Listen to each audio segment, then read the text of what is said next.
Oh man, the animation was supposed to roll a little bit longer than that. I pressed buttons. That's what happens on a Monday morning. That's what You're happens. just so anxious to get the show I started. know. You're so excited. I'm sorry for the intro was supposed to be a dun, dun, dun, my It's a bad. Nick. It's Monday. It's a Monday before Christmas.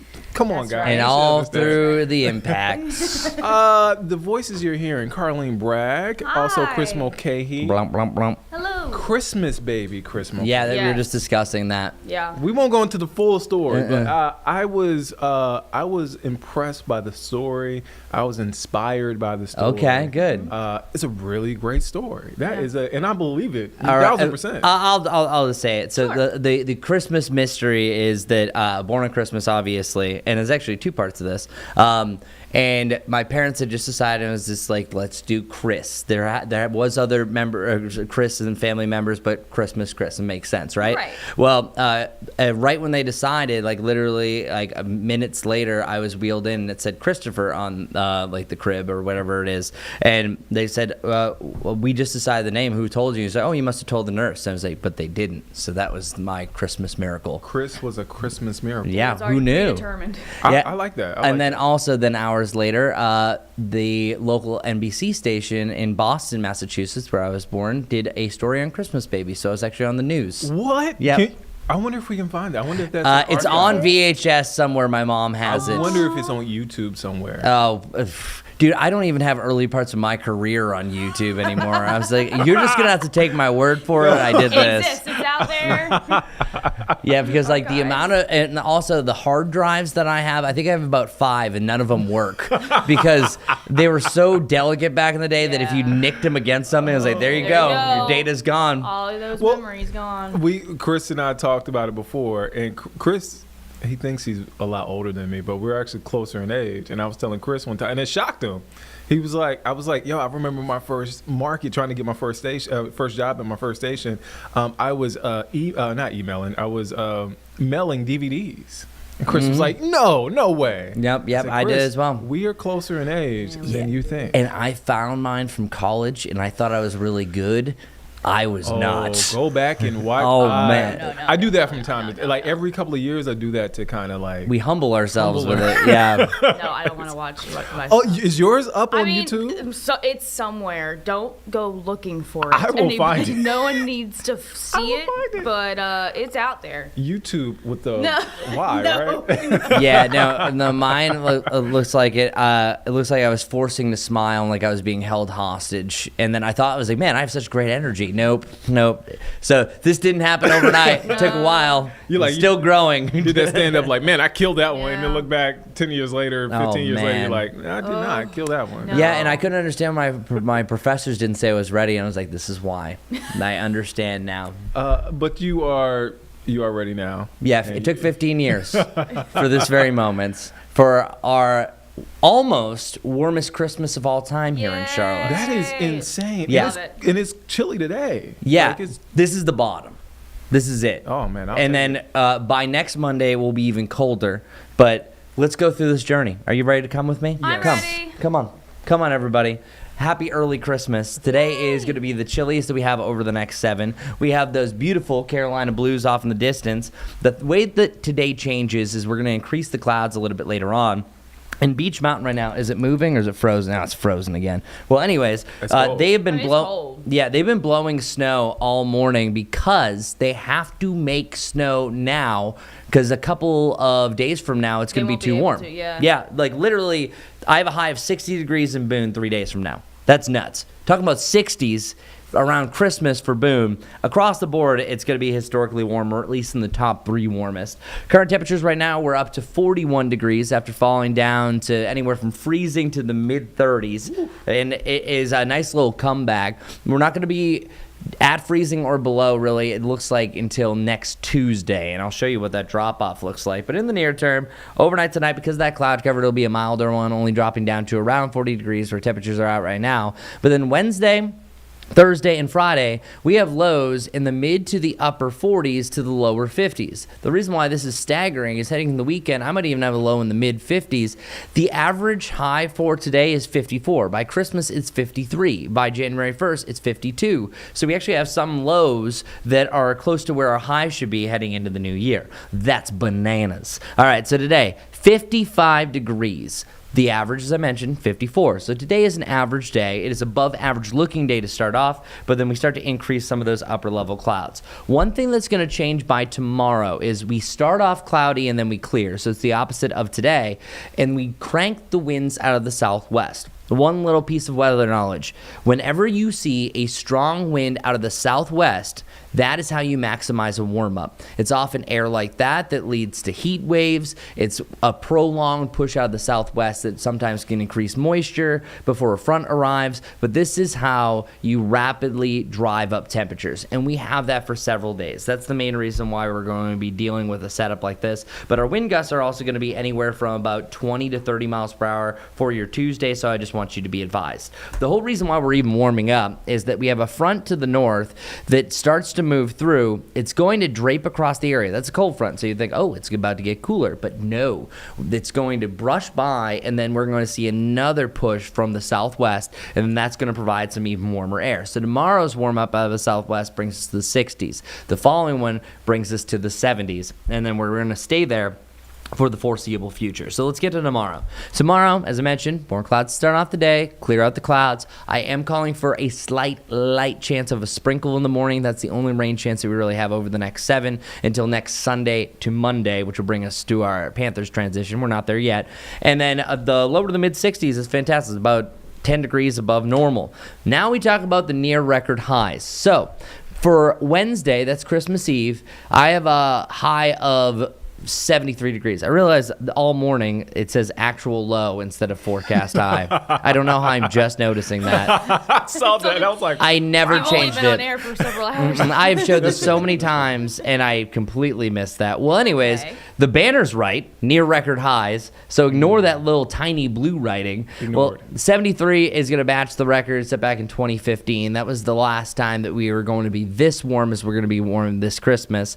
77 is the warmest for Christmas Day. 77 is also the same thing for the first day of Kwanzaa on the 26th. Now, Saturday looks to be the best chance of breaking a record. That is 74 when we have a record of 72. So our Jerry Hunt Supercenter 7-day forecast shows that today is the bottom, at least over the next 7. Today is also the last day of Hanukkah. So we have a bunch of icons on there. No matter what you celebrate, we got you covered. Mid 60s, then lower to the mid 70s for 4 straight days. Now, the Sunday is the transitional day. It's at that point that you're going to either see a big cool down late day, or we got to wait for the following. So this is the day that could change. So say if the front that's going to arrive, that is going to cool us down, starts to accelerate by about a mile per hour now, it would mean that Sunday could be actually a big change, stronger winds, and then we cool off throughout the day. So kind of stand by for that, especially if we go into the Panthers game, which is the last home game, a very important one. But regardless, we're going to cool down. Highs in the 40s,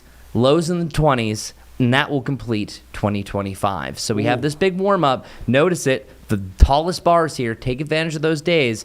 And that's the problem with these warm-ups. It kind of desensitizes us. And then all of a sudden, once we get to the colds, it hurts even more, dropping down to the 20s. what goes up Must come down. must come down. Now, let's talk about the up. That win yesterday. Yeah. Wow. It was probably I called this. I think I called this last week. Or when was it? When Whenever the last time we were talking, you did call this. I said this game reminds me, or has the feel of back in 2003 when the Buccaneers, coming off a Super Bowl, faced Carolina in a late season game like this one, and Carolina won. I think they won by 3. That was Keyshawn Johnson. Keyshawn Yeah. Johnson. I'm talking about Keenan the McCardell. legendary Bucks team against a up and coming Panthers team. Panthers ended up going to the Super Bowl that year, losing to Chris's Patriots. But anyway, but Patriots look good, by the way. Right? Oh, They did I have a look bone to good. pick with you about the Patriots. Because I had a moody Ravens fan in my house last night. Oh, yeah. Well, the fact is that they were down 11 and they Yeah. didn't run Derrick Henry again. Like Yeah. terrible management. People do that versus the Patriots. He didn't run the whole fourth quarter. Yeah, and then we came back at the very end. Well, Lamar Jackson getting knocked out didn't really help that out didn't either. help at Yeah, all. like That didn't let's help be at honest. all. Yeah. But we snuck by. And same thing for that was a hard fought game by the Panthers though. Oh man, yeah. it's like we show a lot of grit, Mm-hmm. and then there are times where we just like don't show up in the biggest moments, Right. and I just can't figure this team out. That's the biggest problem with the Panthers this year: consistency. Consistent and like in consistency. I mean, like we just realistically have to win next week, and then have the Bucks lose, Mm-hmm. and then we're in. That's the formula, right? But you know, But look, you got Seahawks, right? And you yeah, got- win loss for over the last 9 And, games. and explain this to me. So, say if next week Panthers lose, Bucks win. It It comes down to the last game. It comes down to the last game. Yeah. Because then they would be tied at that point, right? Mm-hmm. Okay. But what happens if both teams win and the Panthers lose versus the Bucks, and then they would have a tied record? Do the Bucks have the tiebreaker? Because I think what messed them up is the losses to the Saints. Because it's Yeah. division record that I think is the tiebreaker. I believe. Oh, and this is a Carboni question. I believe it still comes down to the last game. Yeah, no, I think regardless. Yeah. Because it would unless be nice. unless that other thing that you had said where it's a Bucks loss and a Panthers win. It would be nice if the Bucks lost. Do you and here's the deal. They play Miami, by the way. People had said the Panthers aren't going to beat the Rams. What happened? People said we were not going to beat the Bucks. Yeah. I mean, And so that's why, like the Seahawks, I know the number one seed. This is, I think this is honestly the way that they match up versus each other. This is a bigger challenge than the Rams, in my humble opinion. Yeah, I because think both sides of the ball, the Seahawks are strong offensively. JSN is going to be tough to contain. Yeah. But the Panthers defense is good for it. But then also the other side of the ball, the defense is really good. So this Yeah. is a more well-rounded team than the Rams, in my opinion. Again, so if they.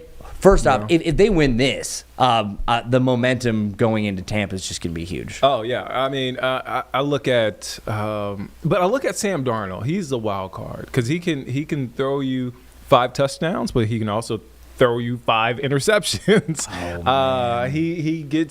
He's like Baker. He just gets happy feet in the pocket, and he wants to just kind of use his natural ability to get it. He forces plays. And we forget that Yeah. Sam Darnold was a Panther at one point, and he started off the season, I think, 4-0, doing really well, or like 4 straight games Yeah, of 300 plus yeah. yards, and then he fell off. and then off a cliff. Off a cliff, like not even like, oh no, boo. I was there. I was like, "Oh man, Sam Darnold, the Jets missed on this guy," and we missed on that Yeah, guy. we missed on that. But crazy stat.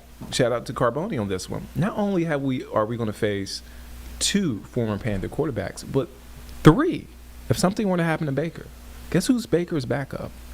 Walker, No, who? Teddy Two Gloves.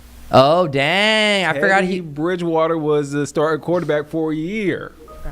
which 2020 season. I was about to that say man, because he retired and was, I think, a high school coach, and then they Yeah, came back. came back. Well, actually, this has just been the weirdest NFL year because we have Philip Rivers that's coming back on here. Grandfather Rivers. Yeah, just He's and a do you- grandfather. I know, it's so wild. Grandfather. and a fun fact that I just learned is now him coming back, he actually gets 10 more years of NFL Of insurance, Yeah, Greg was telling me about that. I was like, including his what? kids that are just having a Because kid. he had been running Yeah. out the clock on that, right? Yeah, because he's like, and is this right? He has 10 kids, I think I heard. Yeah, he has a lot. That's a lot of Got a litter. kids. Yeah, so that's a lot of health Yeah, insurance. he has a lot. Yeah, so I like people say, "Oh, I miss football." I think this is a business move. Yeah. Like, seriously. Oh man, I am like watching the game, the Colts game, and I'm watching tonight because they play on Monday Night Football, and I tense up every time he drops back and somebody hits him because he's 44 years old. He looks like he Yeah. hasn't done a push We up. talked about this. Like, what are the other ones? I mean, like when Brady was going out, how old was Brady when we went out? 45. is when But he retired. Brady looked like he could still play, even though the arm strength wasn't there. Like he looked like a shell of himself. He looked like an athlete. Yeah, well, yeah. Phillip Rivers never Flacco's 40. okay. Flacco looks like an athlete. Yeah, Like he does. He's in great shape. Phillip Rivers looks like Philip Rivers looks like a dad. he looks like a grandfather. Yeah, it looks like more. He is a- That's true. It makes more sense. Well, and actually, bringing up Flacco, I love that because you know how everyone's dressed in their drip walking Yeah, up. yeah. Like you had everyone Yeah. like Jamar Chase walking up when he was on the Bengals, and all of a sudden you just had this guy that was in a quarter zip. It was one of the best things. He was on his Kirk Cousins swag. Kirk Cousins. That's is very- true. Yep. Yep. And if you watch Quarterbacks on Netflix, Yep. Yeah. Yeah. hey, Kirk Cousins is a weird guy, but I appreciate it. It's a nice- fun weird. A nice guy. It's and not a weird, uncomfortable, Yeah, but yeah. just like he's an odd duck. I'm an odd duck, so I can also I'm not saying that. Oh man, I'm looking at normalcy over here. Phillip Rivers. I mean, man, I remember watching him play in college, and that was like 20 plus years ago. Mm-hmm.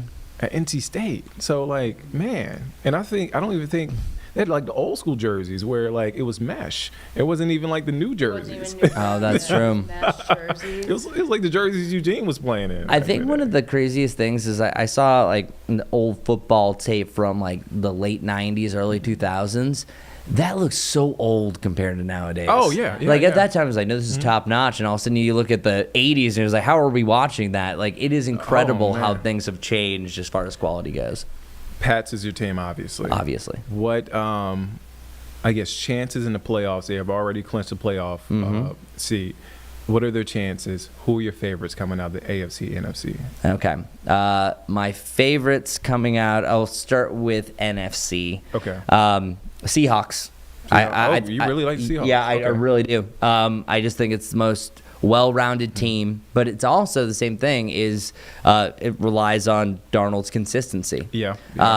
So I'm gonna go with him. I think that truly it's probably gonna be some combination of Seahawks Rams. I think those are gonna be Yeah. the final two, if that can come be the scenario. And and Spencer's not gonna like this. I don't think the Broncos are it. Well, Jacksonville showed them they were. Yeah. good. They squeaked Jacksonville through. was really good yesterday. No, Jacksonville is really good. They're really good. I mean, I thought that first game we played against them, the Panthers, was a fluke, but they are a really good team. Yeah, Clemson's own Trevor Lawrence. yeah. I think it's going to be Jaguars Patriots AFC Championship. AFC game. Championship. I'll- Again, I haven't looked at the bracket. I don't haven't know how looked it's going to yet. work out. But if I were to pick my two favorite teams from each, it's that. I picked my Super Bowl matchup. I picked initially last week the Rams and the Bills. You did. Which I had some people comment on TikTok and said, "Man, I guess the Bills are not going to make the Super Bowl again this year." And I said, "Okay, I'm sorry, guys. So I'm going to redo this. I may do this every week. I may just pick a new because We we do have it every minute. we have the Super Bowl here on NBC We do. this year or next year or this season, I should say. This season, yeah. This week I'm picking the Houston Texans. Oh, They're hot. Defense is great. Defense. How'd you like the amazing. unis? We had a discussion last night about the Texans unis. I think they do a really good job at the They- uniforms. I was like, I liked them. I think they do a really I good like 'em. job. The Yeah. all reds and all that. That's Yeah, nice. that is nice. Yeah. And they're, I mean, it's a beautiful stadium from what I've heard. Yep. Yeah, you can't miss with navy blue and red. It's like, I love an all red. I think it just. Yeah. I think it just looks like. but like even their colorways, like navy blue, Right. you can't miss. But in the all red, Yeah. you can't miss on the all red. That franchise really turned around because, of course, they were Oh. the Oilers at one point. But yeah, it's just in general about their quality of everything. Their logo looks cooler. Their Yeah. uniforms look cooler. They actually have a viable quarterback and team just in general. Oh, yeah. Yeah, but that defense, it's the best in the NFL. I mean, Will Anderson Jr., Alabama, Bryce Young's teammate. So I said Houston, Houston out of AFC, Houston Texans. I'm still a believer. I'm going to go LA Rams. LA Okay. Rams, Houston Texans. Yeah, and see, this is not dogging on the Bills. It's just that the Bills, I don't know what it is. Is that They almost lost to the Browns. you know, they get in their own way. they get in your own way because this is their They clearest bill, as I path. like to call it. This is, and you know what, Lee? I want the Bills to win. And I also didn't expect the Patriots to be this good. Be honest with you, as Yeah. a Patriots fan, I was like, we're rebuilding. This is going to be great soon. Nope, No. like Drake May literally is, I think, number 2 in MVP voting. It was his second year, right? This is his second year. Yeah, Uh, I mean, yeah. Fun fact: the last big turnaround that they've seen of this magnitude for a second-year quarterback was a man named Peyton Manning. Talking about turning a Ever team heard of that him? was a 'Cause he- losing record to think I year know that 2 guy. quarterback. Because he Peyton threw the Manning. most picks from as a rookie. I Mhm. guess Yep. up to that point, his first season, and then Turn around because I think they were a similar record, and then they had an Yeah. 11-win season his second year. people forget that was a bad franchise before he Yeah. got there. It was a really bad franchise. Yeah, and But- that was late 90s. yeah. 98 was his rookie year. Mhm. 97, Yep. 98. Peyton. Wow. That okay. All right. Yeah, I like that. So Okay. I'm just saying, and also what I like is just because I know that as a Patriots fan, everyone kind of dislikes the team that's doing really well. So Yeah. of course, Yeah. people are excited the Chiefs are out. Oh, people are tapping into this. I'm excited to see that there's a whole new set of teams. Yeah. like it's completely different. It's not the usual dogs in the race. It's refreshing to like It be is. like Yeah. to not know what's gonna happen. It's quite nice. Even the Panthers, Yeah. back in the playoff picture after all these years. Right. That's refreshing. I mean, we get to see. But if the Bills can get out of their own way, yeah, I think that they do have the team to do it. no It just excuses. depends. No excuses, Carlene. No No excuses. excuses. No excuses. This is your shot. As a fan, Once- they have no excuses. I mean, I've seen y'all build too many times. I need y'all to go above getting in your own way. Mm-hmm. Stop tripping over yourself. In the words of Kobe Bryant, job's not done. Job's not done. Job's not done. Job's not done. Same for the Panthers. Job's not done. That goes for let's go everybody. Panthers. That goes for everybody in the playoff hunt. Chris Mulcahy, before we Yes. have you leave, while you were doing your forecast, I always listen to your forecast.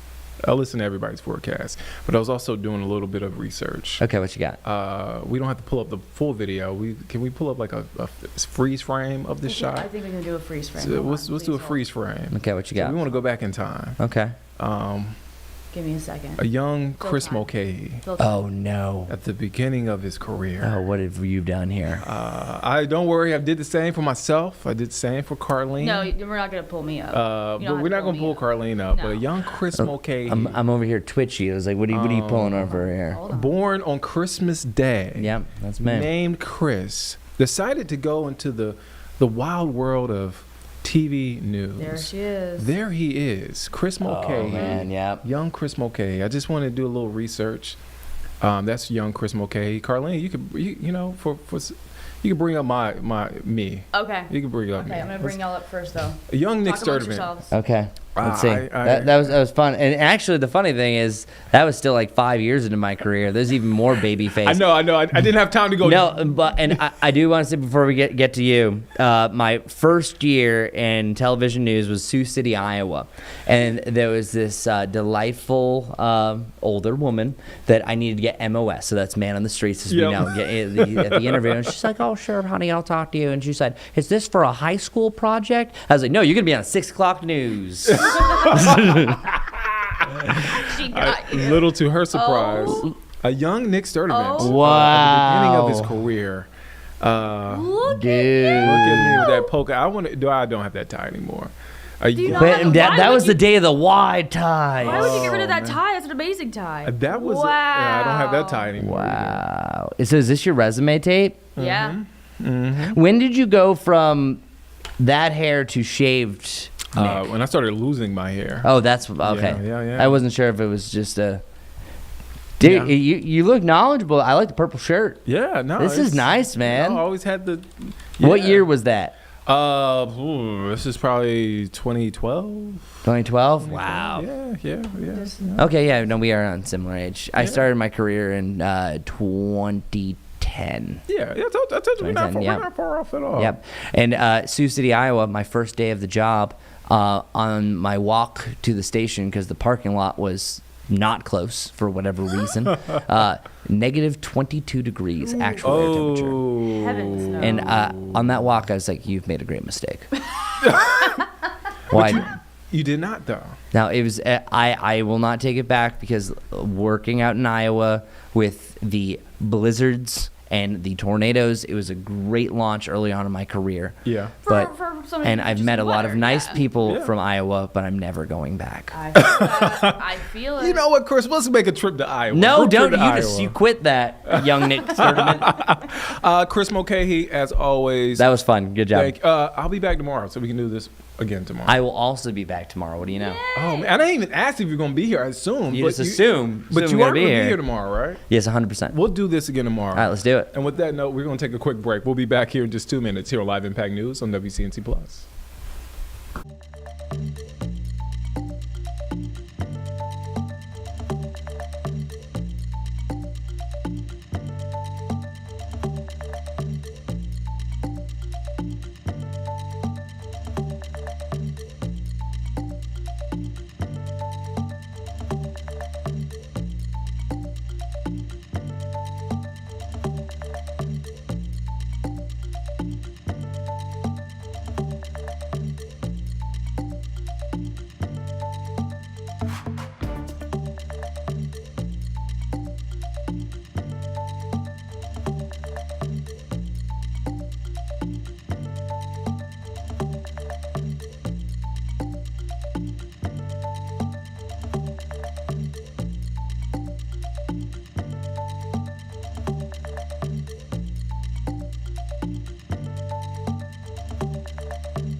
Welcome back here on Live Impact News on WCNT Plus. I'm Nick Sturdivant. A big day if you are a Panthers fan or if you are a Charlotte resident and you're looking for an NFL team.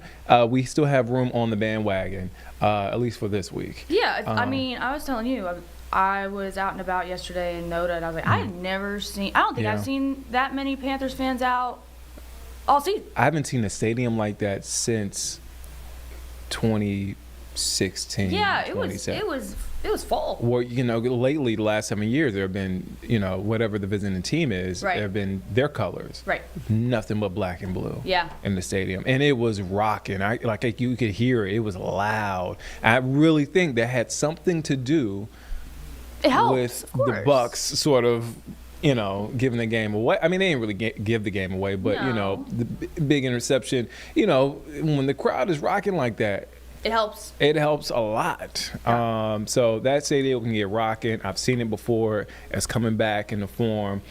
Big win, one step closer to clinching a playoff spot. Some things have to work in our favor, but all we have to do is win out. I say that's all we have to do, but it's going to be easier said than done. But let's enjoy this victory Monday. Let's get to Nick Carboni, sports director Nick Carboni, and Julian Council recapping yesterday's big win against the Buccaneers. Panthers with a big win over the Bucks for that playoff match, 23-20 here at Bank of America Stadium, alongside Locked On Panthers host Julian Council. I'm Nick Carboni. Julian, in the media, we love nothing more sometimes than predictability. We could have wrote it in last week. The Panthers would recover from the loss in New Orleans and come up with a big win over the Bucks. It just seems that's who they are. Yeah, and that's who they've been since week 7. It's been win-loss, win-loss, win-loss, that yo-yo of a year that they've had. And as frustrating and devastating as that loss was for this team and his fan base in this city, we still understood coming out of the loss against New Orleans that the Panthers still had complete control of their playoff fate. So I felt like it was pretty easy to reset off of that loss. And certainly there was emotion in the locker room last week from those guys thinking that they had blown their opportunity, but then they got a second chance. You don't often get a second chance, especially here in Carolina, to take back control of first place in the NFC South. And we also knew, as you mentioned, had their pattern of win-loss held like it has so far today, and maybe in week 18, that would be enough for them to be division champion. So they've at least ticked off one of the boxes of what's been the yo-yo type of season since week 7 here in Carolina. Then you would have to ask for 2 in a row to win that home playoff game. Yeah. But we'll get to that point. You're a native Charlottean, Julian. You've seen the ups and downs. It seems to be on its way back up. The crowd here was great. The atmosphere was phenomenal. Yeah, it was. And it was good to see. Because honestly, I told people on my show on Friday, I get it. It's been a decade. I get that the loss against New Orleans is frustrating for that to happen a second time. Why can't this team be mature enough, professional enough, good enough, quite frankly, to take advantage of the opportunities that were ahead of them when they can clearly beat some of the best teams in the NFL, in the Packers and the Rams? But I told people, look, it's been a long time since there's been a game of this magnitude here inside this stadium. If you have the means, you have the opportunity, get into the stadium, and plenty of people, 73,000 people showed up in black and blue, and they were loud and proud for this team, and they feed off that energy. And that's such an important thing about the home field advantage that's kind of been lost here since David Tepper bought the team. They've gotten it back progressively throughout the season. I think back to the Miami game, even the Rams game last time out, it was a pretty boisterous crowd, but today was certainly the best atmosphere I've seen in this stadium in a very long time. And it does make me proud as a Charlottean to see the community embrace this team, even after the setback that was last week, knowing what was at stake, and to help them get over the top today against Tampa Bay. What impressed you the most, besides the ball from Bryce Young, in that closing drive in the first half to get it to McMillan with 7 seconds to go, take the lead back before the Bucks got the ball to start the third quarter, but all of that, the collective drive, what did you like about that? Honestly, the aggressiveness. We have seen time and time this season, Dave Canales really not seem to be that aggressive at the end of the half when he even had 3 timeouts like he had today. So I love the clock management. I love the play calling, the aggressiveness, and trying to take a shot in that situation where maybe early on in the year, they just hand it off or just throw it quick to the sideline, try to pick up some more yardage. So I love just the play calling, the aggressiveness, and of course just Bryce Young's poise as he was able to get out of the pocket on one of those plays and find Jalen Coker. That was his first target and first reception of the day.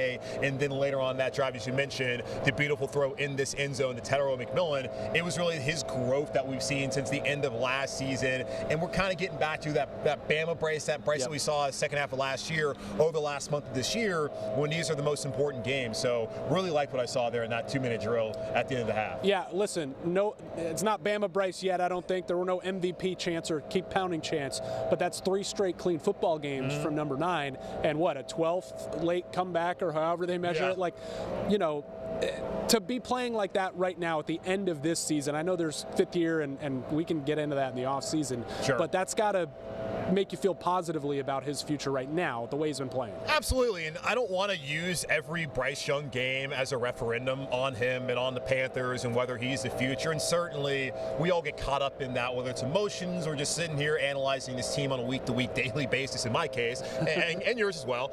But still, we knew we were going to find out a lot about Bryce and this Panthers team in the final stretch of this season, and he has really leveled up his play and met the expectations. You got to last week, I don't put that loss on Bryce Young against New Orleans. I thought he went out there, took care of the football, and did his job. I felt the same way today, where you saw some of those plays. He was able to use his legs, who I think have been big in these last couple of weeks. I think he's been really good, honestly. And it is, of course, trending probably to the direction where I think we're already there anyways. He's going to be the quarterback next year in Carolina, but that they maybe are going to want to make that financial investment in him with the 5th-year option. But I think that he's played at the level that you would want a former number 1 overall pick to play at. And there was 2 of them out there today, and one of them, who has been in the playoffs before, certainly did not play like that today in Baker Mayfield. While Bryce, who has really not been in this situation in his career, here he is, and he's playing really well the last couple of weeks. So I think he's been outstanding for them. Julian, the clearest path now for the Panthers to make the playoffs is to beat the Bucs again Week 18 at their place. The quickest path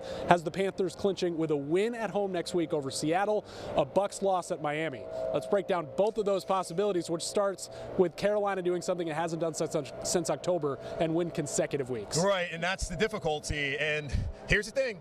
We've seen them be able to bounce back off of a terrible loss like against New Orleans, or blowout losses against Buffalo and against New England earlier this season. The one thing we have not been able to see this team do is handle success. And here they are yet again with that opportunity. Can they show the maturity and professionalism to be able to do that by beating Seattle next week? And maybe Tampa falls apart and loses that game against Miami. And it's certainly possible.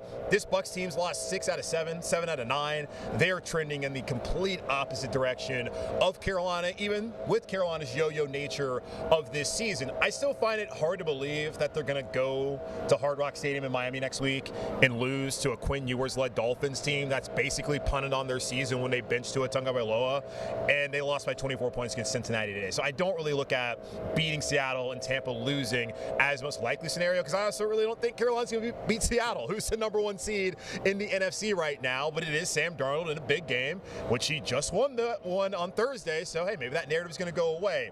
I've always felt when we looked at the scenarios heading into this week, the most likely path, and really the only one I thought was going to happen for the Panthers for them to make the playoffs, was to sweep Tampa Bay. And they've already checked one of those boxes off. Now we'll see in a couple weeks' time if it comes to that, if they'll have to do that. So I don't think that next week's going to be a celebration of the NFC South title. It maybe is going to be a humbling like we've seen before, but this team's better when their back's against the wall and bouncing back, which would be the case if they do that in Week 18 on down Tampa. Let's talk big picture about this division. Even if the Bucs sneak into the playoffs again, we don't expect them to do much damage in January. Have the Panthers kind of solidified their spot as that ascending team in the division over Atlanta, over New Orleans, despite the Saints sweep of the Panthers? Yeah. And have the Bucs, I mean, at this point, have they lost their grip on this division? I think they are, and whether they hold on or not, there's clearly issues down there in Tampa. We saw Gerald McCoy, who now does work with NFL Network. He put some things out on social media about the concerns within that locker room, the fracturing with Todd Bowles, and is it guaranteed he's going to be their coach next year? Of course, Baker, he looked like an MVP candidate first half of the season, has not looked like that the second half. Now, obviously, he's banged up, and it gets to a point in time where, I mean, they've won a lot, and these guys get older, and they've had to kind of backfill, get some new young leadership, new talent in there. I don't think they have a firm grip on this division, even if they win it this year. Carolina, I felt like next year was going to be the year where we look at as a Panthers being a team that could win the South. Maybe they're going to arrive a year ahead of schedule. They're certainly in position to do that heading in the final 2 weeks of the year. I can't discount New Orleans, though. Yeah. That's been a team that I don't think any of us thought was going to be good this season, but they've been largely competitive in most of their games, and they've won 3 in a row. And Tyler Shuck, 300 yards today, he's looking like the real deal. So that Saints team that still has some older veterans like Demario Davis and Cam Jordan are going to be on their way out soon, they're in a situation where, okay, that's interesting. And with Atlanta, They don't really know what they have. Michael Penix Jr. has got the torn ACL. That was already concerned. So I certainly have the Panthers right there battling for the division title again next year. And I don't think New Orleans will be there quite yet, but what certainly, as we've seen this season, could be a pest for them. So yeah, them and Tampa, that's the teams in the final couple of weeks of this year, and heading into next season, you would think would be vying for the top spot in the NFC South, which couldn't say that a year ago, because you're looking at Panthers as being the bottom team in this league, in this conference, well, division too, and here they are sitting on top with 2 weeks left. All right, you know what you don't have to do for the next 2 weeks? Talk about mock drafts every day. Yes. So we got a few more months before that, but Julian Council, the playoff path is there. Find him on Locked On Panthers every single day. Man, it's a good time. It's a good feeling. I'm glad that Bank of America Stadium was rocking yesterday. Again, job's not The done. whole city was rocking. Whole city. It's always a good little buzz in the city when the Panthers are doing well. Because the stadium right there in the heart. I mean, you can BOA. It's right there. It's right there. You can see it. It's the heart of everything. You could see it from every. Yep. From 85 to, well, you kind of can see it from 85 to 70. Yeah. It's right there. So I love seeing the Panthers do well and people enjoying the games. Right. Last Panthers game I went to. Yeah. What was that like? Vibes were not there. The vibes weren't It in. did not pass the vibe check. And guess who was the quarterback? Who was the QB? Baker Mayfield. Oh, okay. So it's been a minute. Yeah. I don't go to a lot of Panthers games. Right. I always say the best view Is from the couch. is from the couch. Yeah. There's nothing wrong with that. There's nothing wrong. There is nothing wrong with that. I love the best view is from the couch. Right. So that shows you how long I've been to a Panthers game. But I love the Panthers. Die hard. We'll see. I'm just enjoying this win. Victory Monday. Yeah. Victory Monday. Victory Monday. All right. Let's take a quick break. We'll be back here in just 2 minutes here on Live Impact News on WCNC Plus.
Welcome back here on Live Impact News on WCNC Plus. I'm Nick Sturdivant. All right, so we are continuing to follow that tragic plane crash that killed 7 people, including NASCAR legend Greg Biffle, his wife Christina, and 2 of his children at Statesville Regional Airport on Thursday.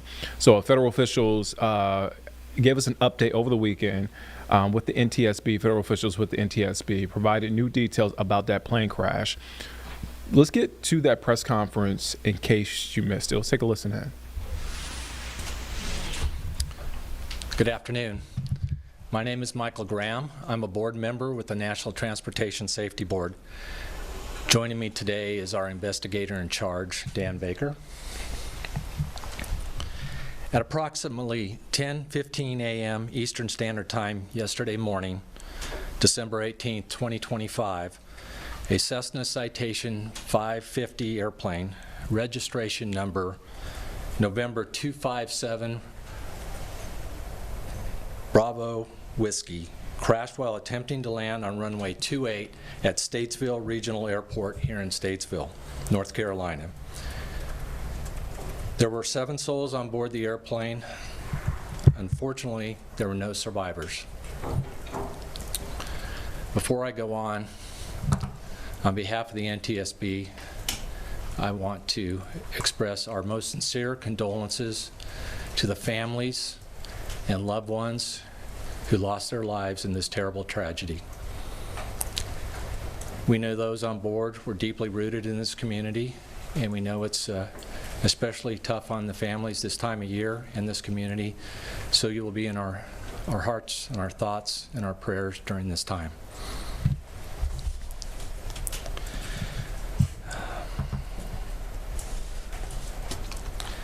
We do have a representative with us from the National Transportation Safety Board's Transportation Disaster Assistance Division here in Statesville, in contact with the family members of those who lost their lives in this terrible tragedy. They will be providing them with resources they will need to get through this tough time, and also provide updates on our investigation. Accurate information regarding fatalities and injuries stemming from this accident will be provided by the local medical examiner. The NTSB GO team arrived last night, so today was our first day on scene, first full day. I want to briefly give you some background on who we are, our processes and procedures, followed by some factual information about the ongoing investigation, steps our team is taking here on the ground, and what you can expect from us in the coming days. The NTSB is an independent federal agency charged by Congress to investigate all civil aviation accidents and significant accidents in the other modes of transportation. Our mission is to determine the probable cause of the accidents, key recommendations to prevent future tragedies like this from ever happening again. We do not assign blame or liability. We are here on scene to gather perishable evidence, which our team methodically and systematically reviews throughout the course of the investigation to determine the probable cause. We have a team of 16 experts from the NTSB here with us, being led by our investigator in charge, Dan Baker. Dan is a senior accident investigator with more than 25 years experience at accident investigations, both at the NTSB and the Air Force. Dan and our team are also supported by our deputy investigator in charge, Andrew Swick, and he is currently at the accident site at this time. I want to emphasize this is the beginning of a very long process, and we will not jump to any conclusions while we're here on scene in North Carolina, nor will we speculate. Early this morning, we held an organizational meeting where we established parties to the investigation. The NTSB offers party status to those we believe provide needed technical or specialized expertise to the investigation.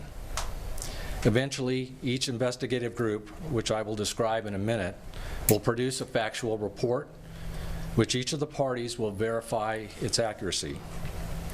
Importantly, however, parties do not participate in the analysis or the report writing.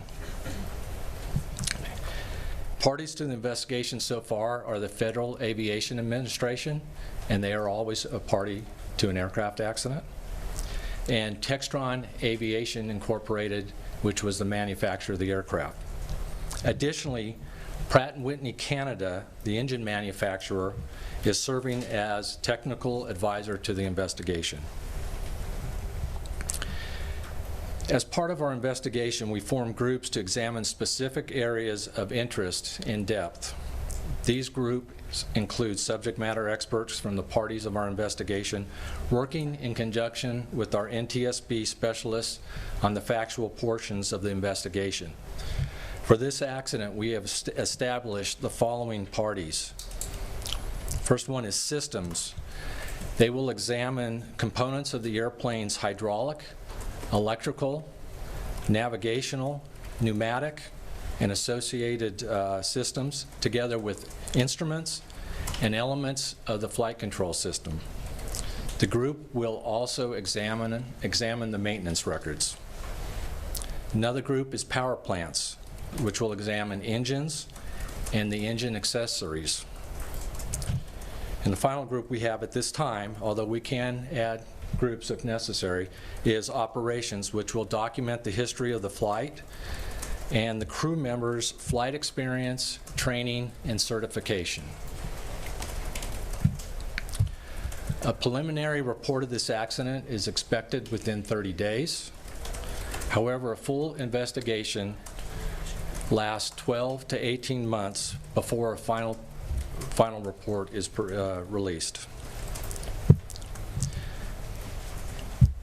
The information that we provide today is preliminary, and it's subject to change during the course of this investigation. I would now like to turn it over to our investigator in charge, Dan Baker, to share some factual information.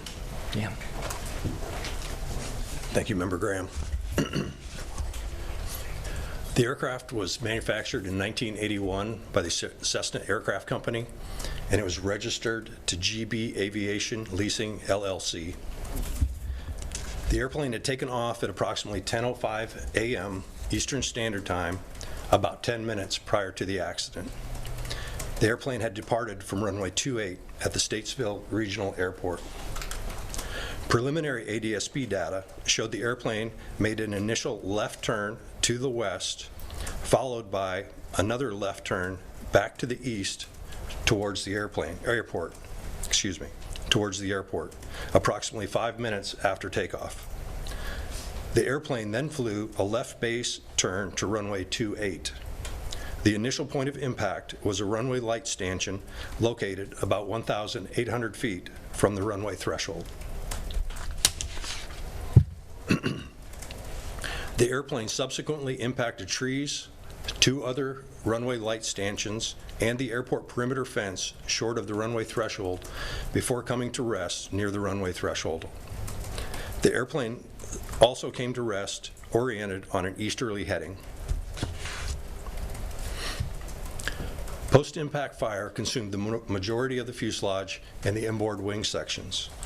All 4 corners of the airplane and flight control surfaces have been identified in the wreckage and the debris field. Both engines were present with the main wreckage.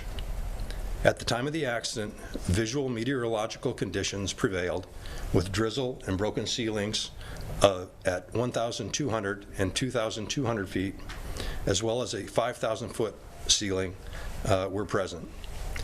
The wind was calm with 5 statute miles visibility. I will now hand it over to Member Graham for any questions. All right, so we are going to take a quick step aside, and we are going to take a quick break. We'll be back here in just 2 minutes here on Live Impact News on WCNC Plus.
Welcome back here on Live Impact News on WCNC Plus. I'm Nick Sertovan. We want to go back now to that press conference from over the weekend. Again, federal officials with the NTSB providing new details about that plane crash that killed 7 people, including NASCAR legend Greg Biffle, his wife Christina, and 2 of his children in Statesville. Let's take a listen in.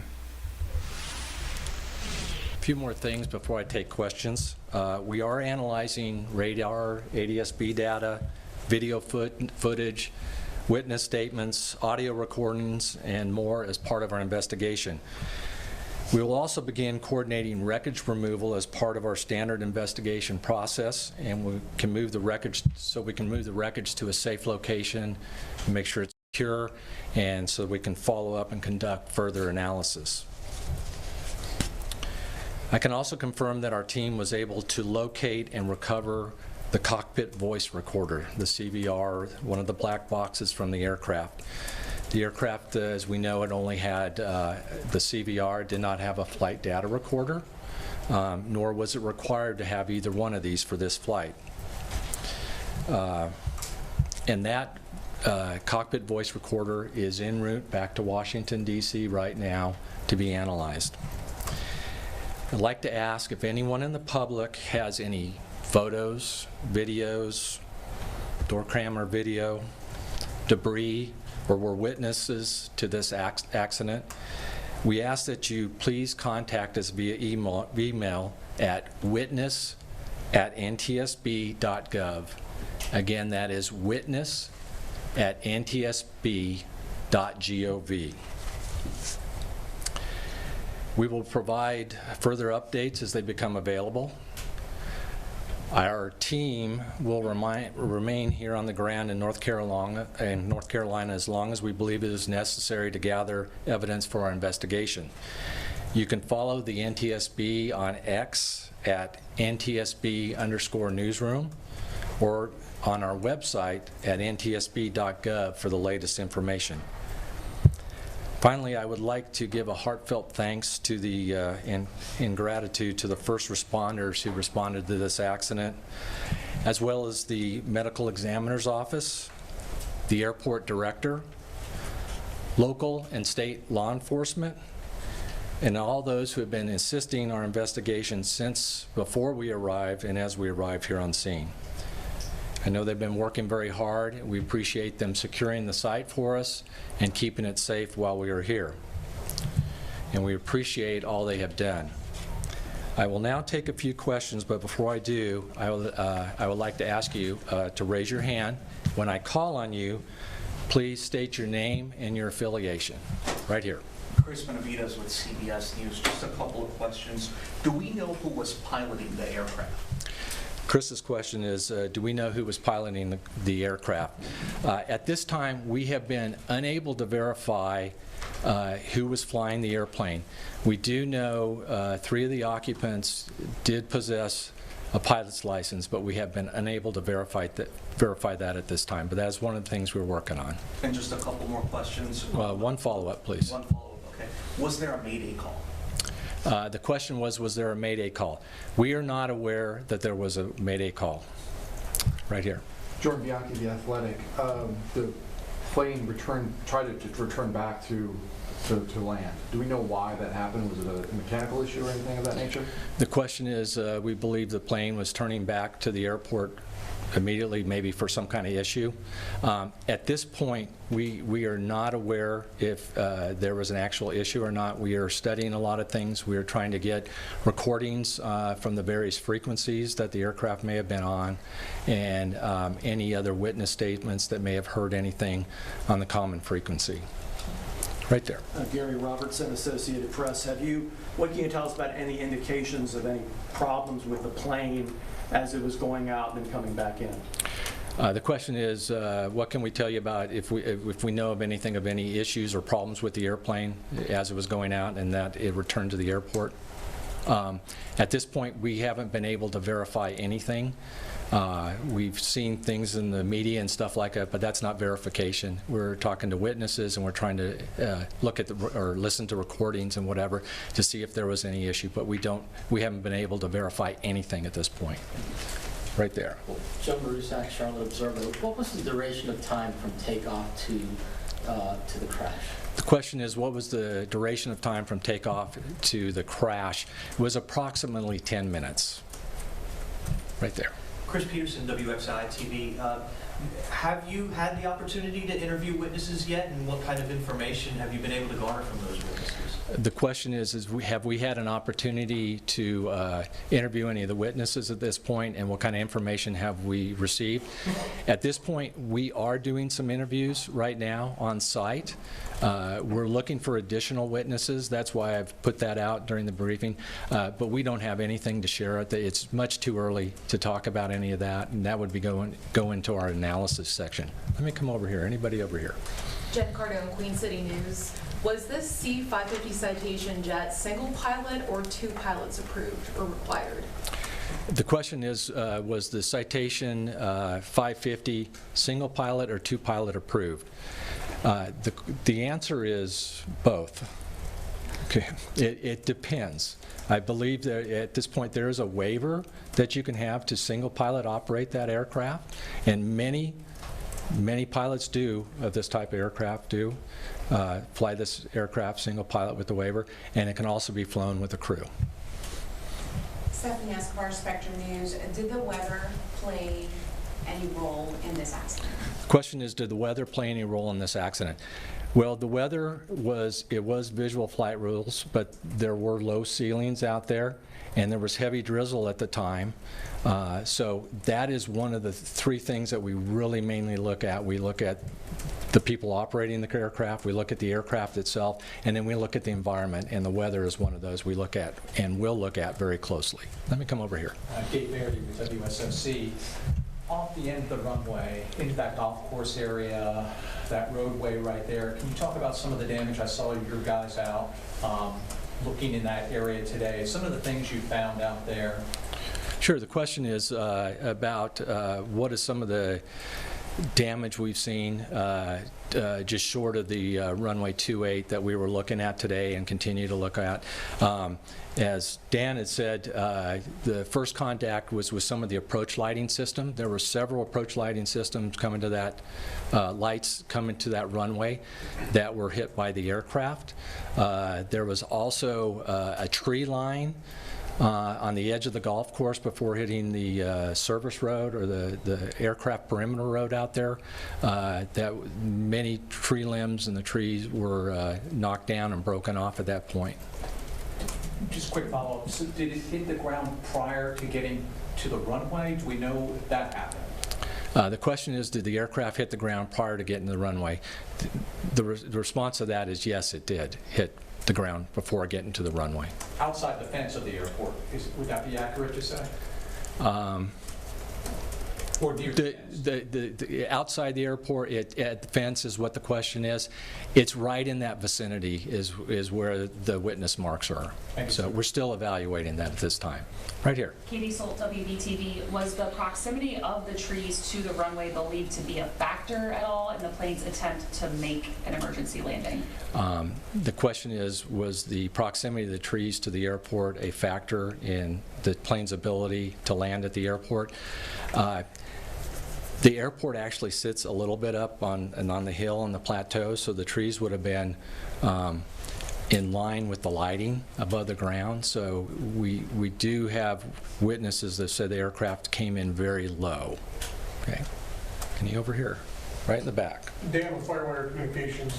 The plane took off on runway 10 by what we've been able to see online, and it came back to land at runway 28. Have you talked to the airport director to see why there was any reason he didn't land on runway 10 and made the turn to go to 28? So the question is, the aircraft took off on runway 10, and when it came back, it landed on runway 28. We are still evaluating why. As we looked at the winds, either direction would be appropriate. You normally want to land into the wind. There was reported no wind at that time. So that's one of the things we're looking at this point. It's going to be some time to get to that. Have you been able, I'm sorry, Dave Verity with Channel 9. Have you been able to determine if there were possibly maybe some other aircraft in the area that forced him to make the go-around? Question is, were there maybe some other aircraft in the area that forced him to go around? At this time, we're not aware of any, but we're looking at any radar, ADS-B data. I don't think we saw any initially on the ADS-B data out there that there were other aircraft. That's all I have on that at this time. Blue Jack. Joe from Charlotte, Joe Marusak, Charlotte Observer. Just a follow-up question. What was the length of the debris field? The question is, what was the length of the debris field? I think we believe the first contact was 1,800 feet from the approach end of the runway. So it's fairly long, and it is scattered wide and out, so it's going to take some time to document all of that. We were unable to get our drone launched today with the high winds, so we want to get that digitally documented with the drone here hopefully tomorrow, and we'll get a better idea of how wide and how much debris is out there right there. Melissa Rademacher, Fox 8 News. What type of information might witness statements or people providing pictures and videos give you that you wouldn't be able to find otherwise? The question is, what kind of statements or evidence might witnesses or videos be able to provide us? Videos sometimes will tell us a lot, give us additional information about maybe where the aircraft first struck the trees or something like that. Additional video on approach would be really helpful to us to get an idea of how high or low that aircraft was. Witnesses sometimes with something they heard, something they saw, things like that. We've received a lot of things, but we have been unable to verify any of it at this point, and any of it as being credible. Right there. Gary Robertson with AP. There have been some media reports about one of the victims texting a family member saying, quote, "We're in trouble." Are you aware of that text, its veracity, and/or is it playing a role in your investigation? Question is, there may have been a report of somebody texting out from the aircraft that they were in trouble. At this time, we're not aware of that. If somebody is aware of a text or anything like that, please make us aware of it and let us know via email, and then we'll contact you. And same with the videos. If you have a video, contact us, and we'll give you a way to send it to us, because sometimes those videos don't always come across with a straight email. Right there. Sarah Johnson, Statesboro Record and Landmark. Do you have an ETA of when the airport will be able to reopen? Question is, do we have an ETA of when the airport will open? At this time, I can't tell you that. Like I said, we still are in the process of documenting the accident site, and it'll be at least through tomorrow at this point. Right here. Jordan Bianchi, Athletic. You said some witnesses had said the plane was coming in very low. What else have witnesses said about anything they may have seen? The question is, I made a mention of some witnesses talked about the aircraft being very low, and you're asking what have other witnesses said.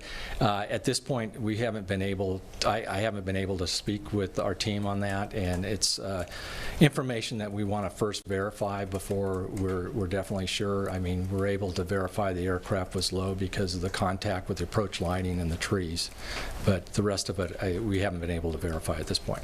Two more questions. Right there. A follow-up, this specific type of Cessna, have there been past issues or crash investigations with this specific type of plane? Maybe how many, how prevalent? The question is, have we had similar investigations and crashes of this aircraft and everything? We do a lot of crash investigation out there, and there's quite a few every year.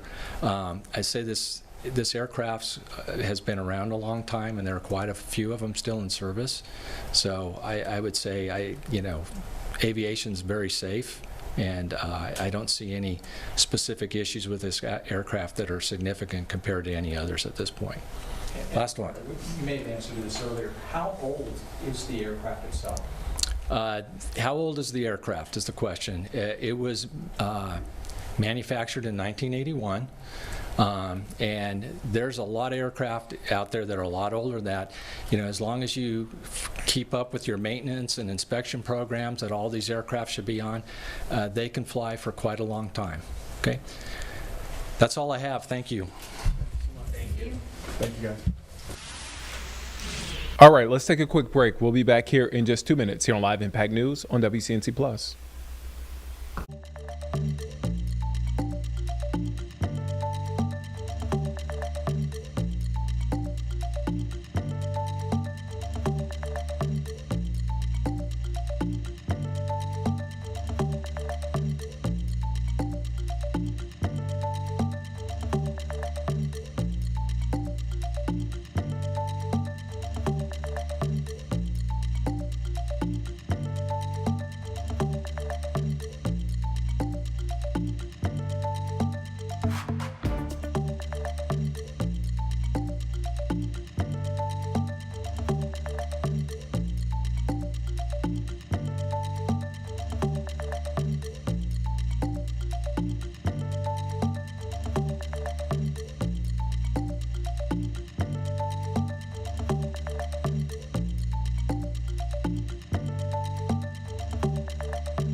Welcome back here on Live Impact News on WCNC Plus. I'm Nick Sturdivant. We are continuing to cover and follow up on a tragic story from late last week. A plane crash killing 7 people, including NASCAR legend Greg Biffle, his wife Christina, and 2 of his children at Statesville Regional Airport on Thursday. We got an update from NTSB on Friday. You just heard a good bit of that news conference, but there are so many people that have come out and organizations that have come out and spoken so highly of Greg Biffle, a guy who was very pivotal when it came to Hurricane Helene recovery, who has done so much work in our community. And we actually got a chance on Friday to speak with Mike Massaro. He is the racing director of, he's the director of communications for RFK Racing. And again, a lot of great things being said about NASCAR legend Greg Biffle. Let's take you now to the interview in case you missed it. And we want to get back to this breaking news story of the death of Greg Biffle and his family, obviously leaving such a legacy behind him. And we're getting our first insight into how people are reacting, those who knew him, particularly in the NASCAR community. So we are very lucky today to be joined by Mike Massaro, who has been covering this sport for decades now, works for RFK Racing. And I know, Mike, this is a very personal loss for RFK Racing in particular. I just want to check in and offer our condolences first. How are you and the team doing with this news? Well, thank you, Julie. We appreciate that. Under the circumstances, I guess we're doing pretty well, but it is devastating news. No question about it. Just not only for RFK Racing, but for the entire NASCAR community. If you're on social media, you cannot scroll without seeing a post from somebody who Greg touched. And it's not just in the sport, it's also outside the sport. His humanitarian efforts after Hurricane Helene, touched thousands of people and just really speaks to who Greg really was beyond a race car driver. You have the unique experience of covering the sport for so long and then now being a part of the team. I know that Greg Biffle drove for Roush. I would be really curious to know any interactions that stick out to you, whether when he was driving or after the fact in his humanitarian work, any interactions that are sticking with you today that you had with him. Well, they were always the same. I mean, Greg was super consistent. He was a driver who, from day one, as a young driver in the Truck Series, going back to 1998, to just recently when he was in his post-career, when he was just driving in fun events with, some thrill shows and things of that nature, he was always the same, very consistent. Ultra competitive, but he never let that take over his personality. He was always fun, always enjoyed what he was doing. You could tell that. He just was so enthusiastic about the sport. He just loved life. He loved being with people. He loved people in the community. He loved anything that involved motorsports of any kind. And he liked helping people, as I alluded to with his humanitarian efforts. I mean, he was always the same. There are so many drivers, Julie, who come into this sport as a young driver and are affected by the outside sources, whether it's the fame, whether it's the money, and they change. Greg never did. He remained grounded, and he will always be appreciated for that, I'm sure. And Mike, I'm really glad you brought up Hurricane Helene. That was such a huge tragedy here in North Carolina, and Greg stepped up immediately. I remember we did stories with him going and delivering resources to those who needed it. I think that really speaks to, I know he's not from North Carolina, but how he made North Carolina and the community here his home. Yeah, you're right. He's from Vancouver, Washington, but he lived in the Charlotte community for so long that it became a home for him, and he certainly had a connection to all the people here. So it certainly appeared that it touched his heart, what the folks in Western North Carolina were going through after the hurricane, and he put together what I consider, kind of a humanitarian air force, if you will. Not only did he make runs with his own helicopter up to the mountains to deliver supplies and things like that, but he also recruited other people who had their own private aircrafts who could also participate. And it just kind of snowballed from there. From when I recall, supplies were just pouring in. There were warehouses full of supplies that he was delivering up there, along with the collaboration he had with other people on their own helicopters. If it hadn't been for him, the suffering would have continued much longer. And I know there are a lot of people that are completely indebted to him and the folks surrounding his efforts during the hurricane relief efforts. It's been so bittersweet to hear about all the people speaking out who were personally impacted by his generosity during that time. Now, I've also got Carlene here, who's a big NASCAR fan herself. I am. My family has been a big fan for years and years, and I wanted to ask, I know Greg was just named one of, a couple years ago, 75 greatest drivers in the sport. And anything he got behind the wheel of, any car he drove, any truck he drove, anything he touched, he drove the heck out of it. So can you explain, what was the X factor behind his success? What's made him stood out from the field? If I could pinpoint that and package it, I'm sure there's a lot of drivers who would like to know that secret too. It was such natural talent and his dedication to his craft. He would concentrate on, being in the simulator as a race car driver and doing so much work there, a lot of homework. But as you mentioned, Carlene, he could drive anything. He loved his dune buggy, right? So he liked going out and doing that kind of thing. Just this summer, he was involved in an exhibition race with one of our drivers, Ryan Preece, up in Connecticut at the Stafford Speedway with the Cletus McFarland Thrill Show, the New England 900. It was kind of more of an exhibition more than anything else, but you could tell it matched his personality because it was all about having fun. He finished second in that race, and afterwards got on the microphone and entertained all the fans at the racetrack. So that's the kind of person he was. That's the kind of driver he was, just so passionate about driving anything, as you say. You can go back to 1998 when he got in a truck and for Jack Roush at the time, and he dominated early in his career, winning the Truck Series championship in 2000. He followed that up by being promoted to what was then the Busch Series, now the Xfinity Series. He won the championship there in 2002, and of course continued to climb the ladder, went to the Cup Series, where he came close to winning a championship, but never did. Had he done that, he would have been the only driver to win championships in all three series, and I think he'll be remembered for that for sure, and that's certainly one of the reasons why he's a Hall of Fame candidate, and I fully expect he'll be in the Hall of Fame one day. Yeah, absolutely. And I know in the last couple of days and in the coming days, a lot of people who aren't familiar with Greg Biffle or NASCAR are going to be learning a lot about his legacy. I'm curious, for those people that are just getting an introduction, what do you want people to remember about Greg Biffle? I want them to remember how good a person he was. Now, he's obviously a championship race car driver, and I don't think anybody will forget that. But I want them to know that Greg was as authentic a human being as you will ever come across. You know, someone who cared about other human beings, cared about having fun, cared about enjoying life, and just was a good person. You know, he's just a good person who cared not only about, you know, people in the sport, but outside it as well. I know that this is a really, really hard time, and so we do so appreciate you taking the time to speak with us. Before I let you go, I'm just curious, what's next for RFK Racing in terms of honoring the legacy of such a phenomenal driver and man? Where do you guys go from here? Yeah, you know, so it's a fluid situation. Obviously, we're gathering constantly to talk about what our next steps are. But I can tell you right now, I'm standing in our museum where you can see behind me, there are some of Greg's trophies, fire suit. That's in our museum in Concord. Folks are more than welcome to come here and pay their respects. But as for what's next, we're still in the planning process, and I'm sure there'll be other things to announce shortly. Definitely. Well, Mike, thank you so much for joining us. And again, our condolences. I'm sure that people really appreciate you taking the time because this is such a heartbreaking situation, but being able to hear from people who knew him is always the best. So thank you so much. My pleasure, Julie. Thank you. All right, so you just heard there. That is our Mike Massaro, Director of Communications for RFK Racing, talking about the life and legacy of Greg Biffle. Let's take a quick break. We'll be back here in just 2 minutes here on Live Impact News on WCNC Plus.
Welcome back here on Live Impact News on WCNC Plus. I'm Nick Sertovan. We are continuing to follow the tragic story out of Statesville. That plane crash that killed 7 people, including NASCAR legend Greg Biffle, his wife Christina, and 2 of his children. This happened on Thursday, but again, we are continuing to hear from fans, supporters, folks who were directly impacted by the work Greg Biffle has done. NASCAR legend Greg Biffle, his work in the community, and also his colleagues and those within the NASCAR community, including NASCAR Hall of Fame Executive Director Winston Kelly. We got a chance to chat with him shortly after this tragic news came out. Let's take a listen into that interview, his one-on-one with Danielle Stein. This has been a very hard day for the sports community at large, but specifically those involved in NASCAR. Executive Director of the NASCAR Hall of Fame, Winston Kelly. I mean, if you're able to just explain from your perspective what this loss, just on a first page, I guess, means to the sport as a whole right now. Well, I don't think devastating is a strong enough word, but I don't have enough command of the English language to come up with what it is. You know, it's devastating, heartbreaking. I think we're all numb. And you know, NASCAR is very much a family. And at times like this, you realize how important that family is. And all 7 people on that plane are part of that family in some way or another. And while there will be most of the conversation about Greg Biffle, who was a superstar athlete, but he was a superstar human being, as was his wife, Christina. And we certainly remember his daughter, Emma, son, Ryder, as well as the Duttons, Dennis, and his son Jack, and Greg Wadsworth, who was a part of the NASCAR community. So, you know, it's overwhelming, but we want to remember the quality people that they were. Yeah, it seems like that is by far and large the impact that he's made on so many is just the person he was and how many lives he touched. Do you have any anecdotes or memories that you can share that maybe you experienced with him that kind of paint the picture of who Greg was? Well, I think, you know, what people are rightfully talking about is how he came to the rescue of so many following Hurricane Helene. And he didn't just send money or pass out water bottles. He got in his helicopter with his money and flew into very challenging areas.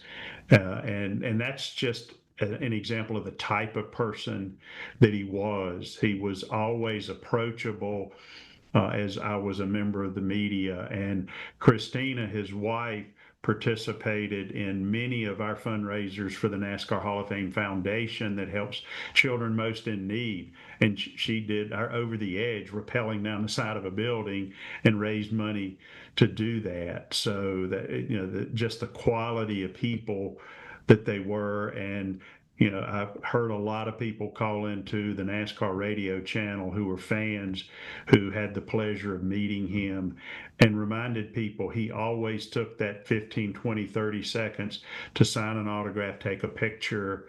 You know, the stats you can read about. If you're a nominee into the NASCAR Hall of Fame and one of NASCAR's 75 greatest drivers, you are among the elite athletes. But he and Christina were elite people, and I did not know the Duttons or Craig as well, or not at all to some extent with the Duttons, but I hear the same thing about them. So it's the quality of the people that resonates with me so much.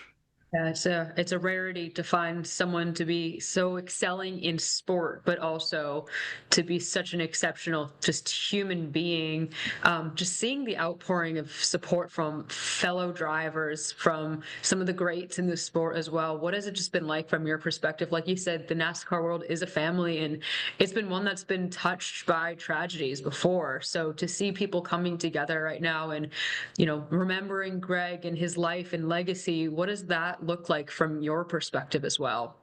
Well, I think it reminds us of the tragedies that we've had, be it 30 years ago or, you know, 20 years ago, that this family always comes together and supports each other. While, you know, competitors on a racetrack or on any sports field, but on a racetrack where it's so intense, you know, they may have their difference of opinions, but they quickly realize how insignificant that was. You know, one driver that he had a run-in with, you know, 20 years ago at Watkins Glen, Boris Said, called into a local show recently and was just talking about how they had become friends.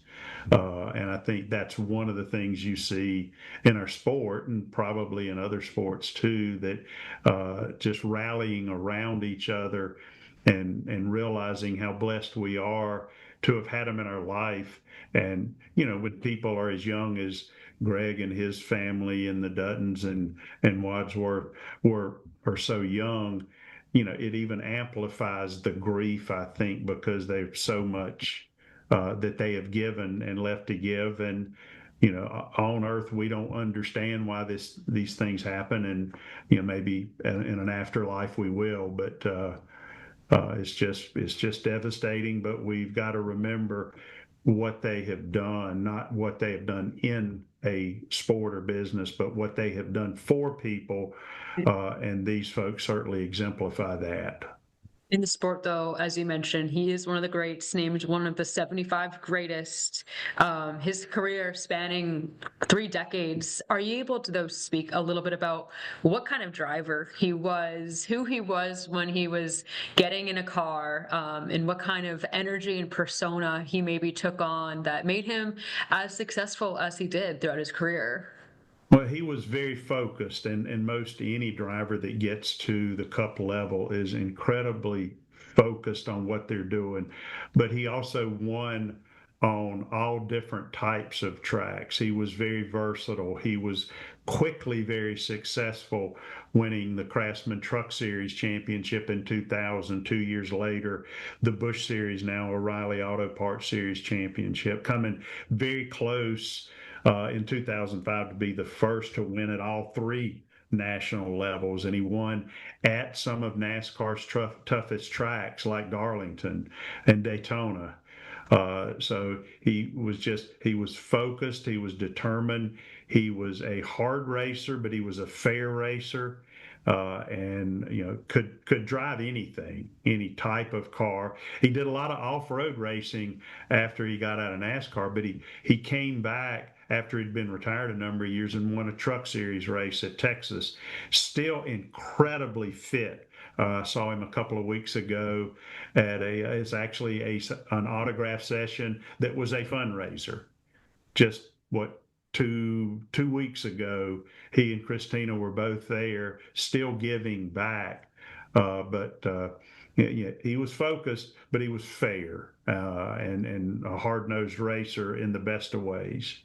Was that the last time that you saw him or spoke with him, that you were just describing, that autograph session? Yes. It was literally 2 weeks ago at an autograph session in Mooresville that also raises money for a children's cause that several people, probably, 75, 80 people signing autographs, and he being one of them. Wow, that's amazing. I know he was a nominee on the Modern Ballot this year once again. I know it's obviously been a little soon since the news has all happened, but from your side, from the Hall of Fame, I'm sure there could be some plans maybe moving forward to enshrine him. Are there any details or any plans as of right now that you have for wanting to make sure his legacy lives on in the Hall of Fame? Well, we will acknowledge it. We don't make early enshrinements, and I don't think anybody would want that, even in their memory. And, as a nominee, in my opinion, it's not a matter of if he goes into the NASCAR Hall of Fame, it's when he goes into the NASCAR Hall of Fame. And as a nominee, he's already acknowledged, but there will be a number of things that we will do on our exterior video board, our fan billboard inside the hall, acknowledging it as you go into the Hall of Honor, where inductees and nominees are recognized, and call that to people's attention. And like I said, I think it's not a matter of if, it's just a matter of when as a nominee. All right, so that's Winston Kelley, Executive Director of the NASCAR Hall of Fame, reflecting on the life legacy of NASCAR legend Greg Biffle. Okay, let's take a quick break. We'll be back here in just 2 minutes here on Live Impact News on WCNC Plus.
Welcome back here on Live Impact News on WCNT Plus. Up next, Sturt Event. So we did speak with longtime NASCAR broadcaster Doug Rice.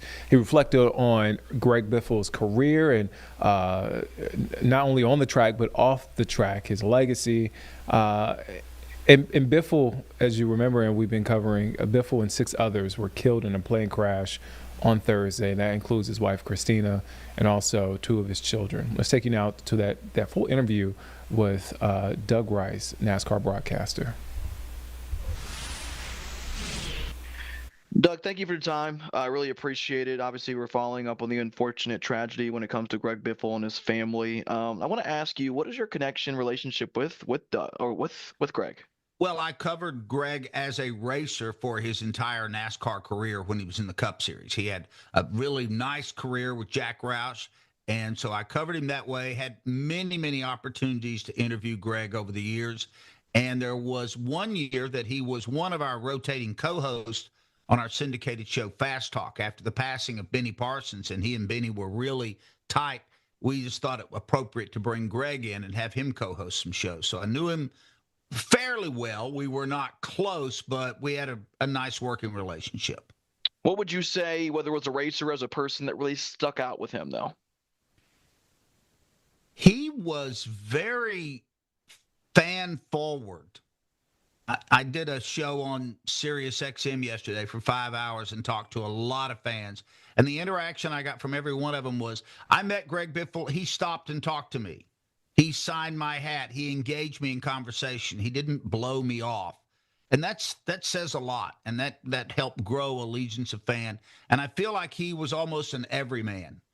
He never gave the air that he was above the people that were pulling for him. He was one of them. And I think that made it a lot easier to like the guy.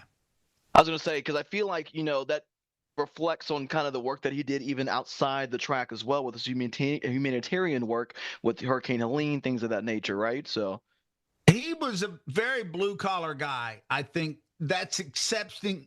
Let me rephrase that. He was very blue-collar. But that's even harder when you've had the level of fame and success that Greg Biffle enjoyed. He won 19 races. He won a Craftsman Truck Championship. He won a Busch Series title. So he won a lot and was very famous, but it didn't get to him. He maintained his kind of middle-class background, I think. So let me ask you then, though, too, because I know that you said you had somewhat of a relationship, not super close, but what was your reaction to hearing the news that kind of broke yesterday? Oh, just devastated. Just absolutely devastated. I don't think, even though these type of things happen all the time in the world that we're in, you ever get used to them. And the part that just knocked me back was I realized his family was on there and 3 other people. This was not just a singular thing. This was a tragedy that is just hard to wrap your arms around, especially when you know one of the people and you realize he disappeared along with his family. And not my last question, but I do want to ask you, how will you plan to remember Greg moving forward? That is a very good question. I'm going to remember Greg Biffle in 2 different ways. One, that he was a very good race car driver. He will probably be in the NASCAR Hall of Fame. He won 19 races, and he raced for the same team the entire time he was in the Cup Series. But as of late, with all of the humanitarian things that he did in helping resupply the people in the western North Carolina mountains, that's the freshest memory I have of Greg Biffle. So I think it's going to be 2 things. One, that he was a really, really good racer, but he may have been a better person than he was a NASCAR driver, and he was pretty good at both. What do you make of, I'm kind of catching up with it a little bit, though, too, but seeing the reaction throughout the all-sports world, but specifically with the motorsports world, we're seeing guys like Denny Hamlin, Jeff Gordon, all these guys kind of reacting to this news, though, as well. What do you make about that? What do you think that says about the community of NASCAR as well, wrapping around this family during this time? Well, Biffle was very well respected. When he left the game, there was nobody going, well, I'm glad he's gone. I'm glad he's out of here. He earned and garnered the respect of everybody he ever raced against. That's not saying that he didn't have a couple of disagreements along the way, but he was super well respected. And he came back kind of late in his career and won a truck race down at Texas Motor Speedway. So he still had talent left in the tank when he walked away. And it is interesting to watch the NASCAR community join together like this. especially when it's about a week away from the settlement of an antitrust lawsuit that people thought was going to tear the sport apart. And here they come, as they always do in the time of tragedy, and everybody sings with one voice. And I think, again, that goes back and echoing the kind of impact that Greg has had with that world and that community as well, right? I mean, that says that turns that full circle to go back. Absolutely. Absolutely. And people in the NASCAR world saw the same thing. A person that was giving, had a lot of philanthropy, but also a person that was very talented that contributed to the sport on the track. And I am glad that Greg received some notoriety for what he did away from the track. I am so pleased that the state of North Carolina recognized him. He got the Order of the Longleaf Pine Award, which is the highest civilian award, and he very well deserved that. My last question that I have for you, though, Doug, because you mentioned it a little bit ago, he had a lot of success on the track, though, as well, right? But he just treated everybody as if, he was one of them. How rare or how hard is that to come by in any sports world, but specifically with what with NASCAR? I think it's very difficult because NASCAR drivers and pro athletes all across the board are very busy people by nature. It's practice, it's playing, and they have very little time to themselves, especially the drivers. And for him to go that extra mile to relate to the fans and take that time, that says a lot about him. I don't think he ever lost track of the fact that the fans, the people that watch on television, listen on the radio, and buy the tickets are the life's blood of this sport. And I think he went out of his way to pay that back over and over. Doug, I appreciate your time as always.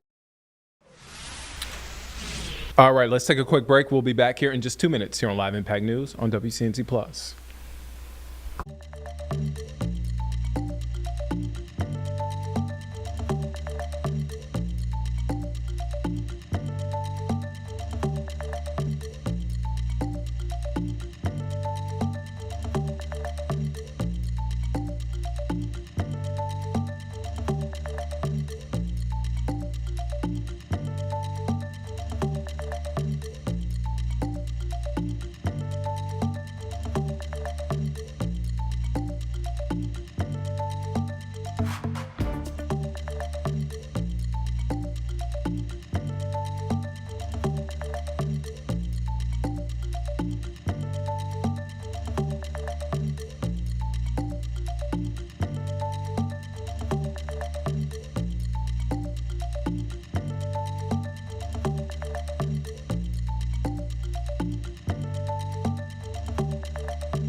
Welcome back here on Live Impact News on WCNC Plus. I'm Nick Sturtevant. We are continuing to cover and remember the lives lost, one of those lives being NASCAR legend Greg Biffle after a tragic plane crash in Statesville on Thursday.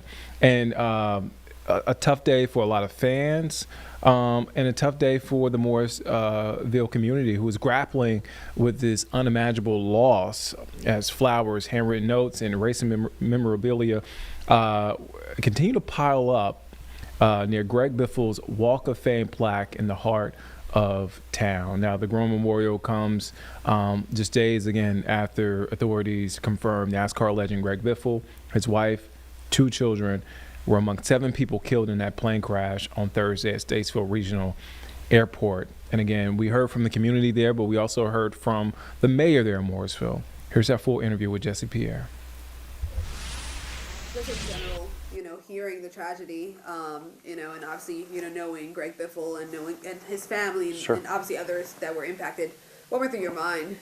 I think the first thing Statesville's kind of a smaller airport, as you know, and so essentially when something happens, we always know it's going to be closer to home because it's not like a Concord or a Charlotte where you have so many other.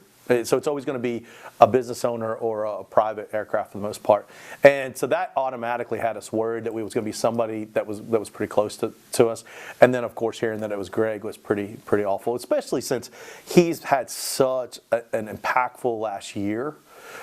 He went into the North Carolina Racing Hall of Fame. We did his induction down on Main Street just a couple months ago.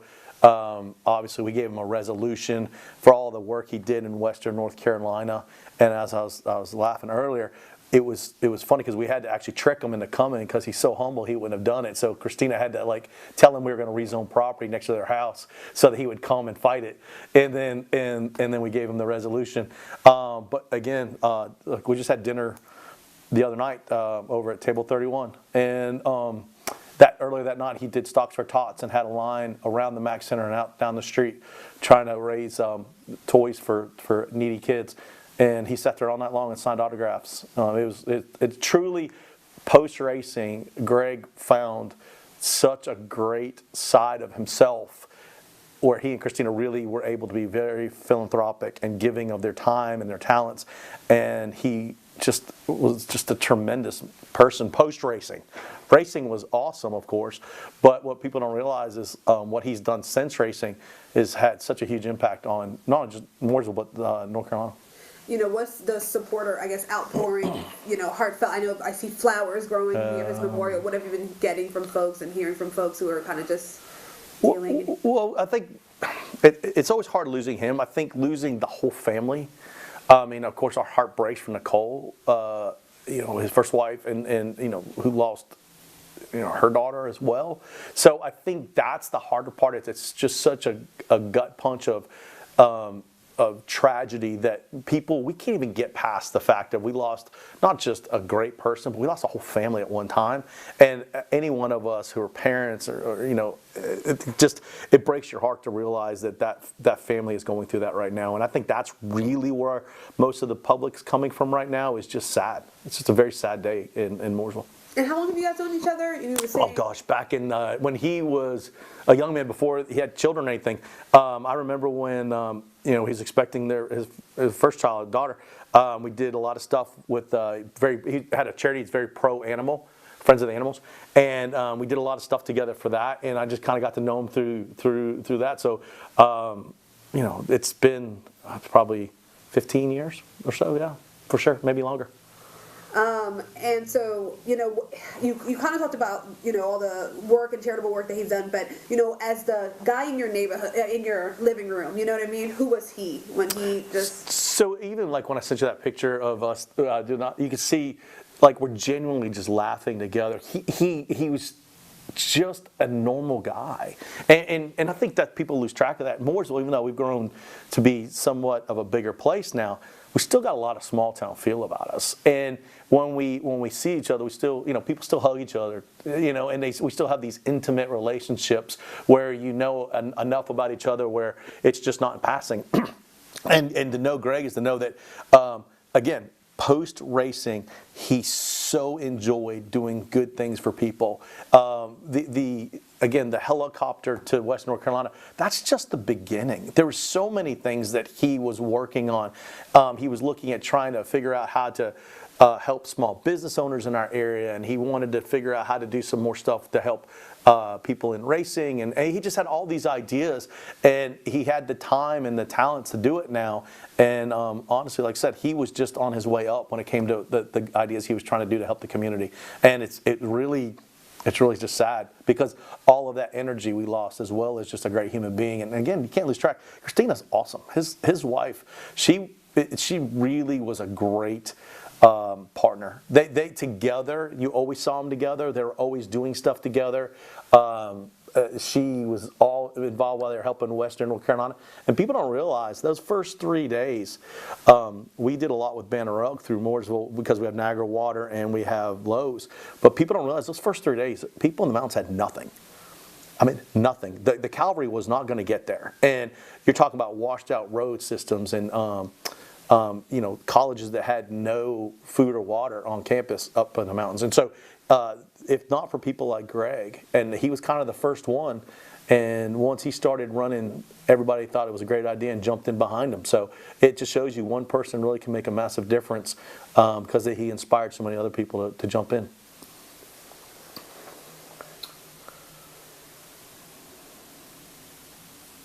You may have to take a second to think about this one. Okay. But if you had to use 4 or 5 words to describe who this man was, what kind of man he was, what words fit him? Well, that's a great question. 4 or 5 words to describe Greg Biffle.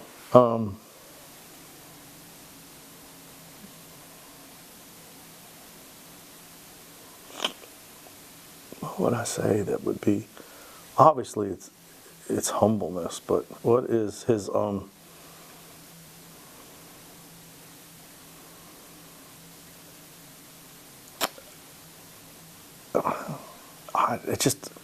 he's just an awesome dude, man. He's just an awesome dude. We have a mutual friend, Bob Mack, who's probably his best friend, and both of us were just saying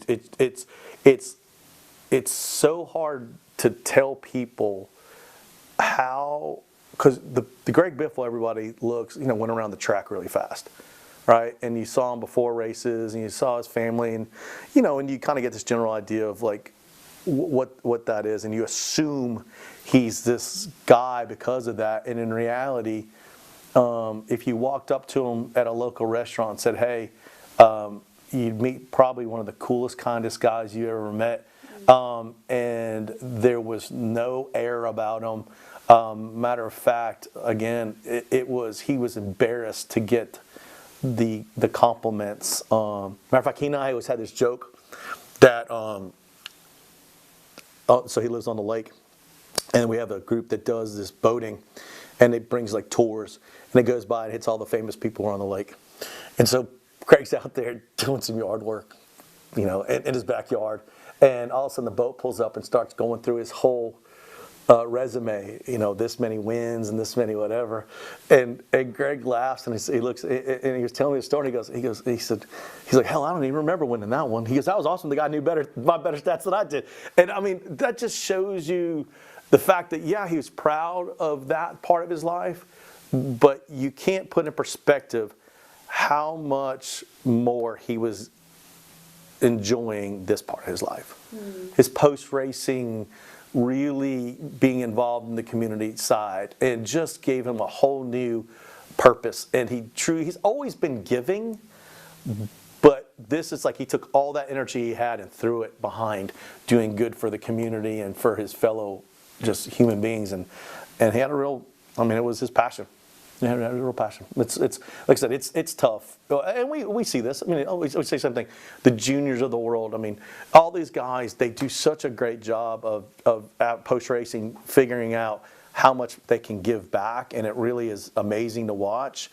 And it's just heartbreaking because not only to lose him, but to lose his family, but then to also realize there's no telling what he would have accomplished in the next 20 or 30 years because he really have found a real passion for doing stuff for just his fellow human being. Yeah, sort of the world's definitely not better for him not being here.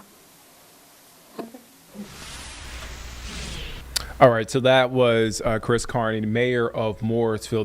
They're reflecting on the life on and off the track there of NASCAR legend Greg Biffle, and we will continue to keep you updated, provide new details when they come in, and continue to cover this plane crash and tragedy from this plane crash that killed 7 people, including NASCAR legend Greg Biffle, his wife Christina, and 2 of his children at Statesville Regional Airport on Thursday. We are approaching the top of the hour. Thank you for staying with us this morning. Thank you for hanging with us this morning. Up next, Charlotte Today, midday, and then we are back. I'm back at 12:30. You can catch me 12:30 to 3. Again, we will continue to bring you updates, breaking news, live interviews here on WCNC Plus Live Impact News. Again, thank you for joining us. Have a great morning.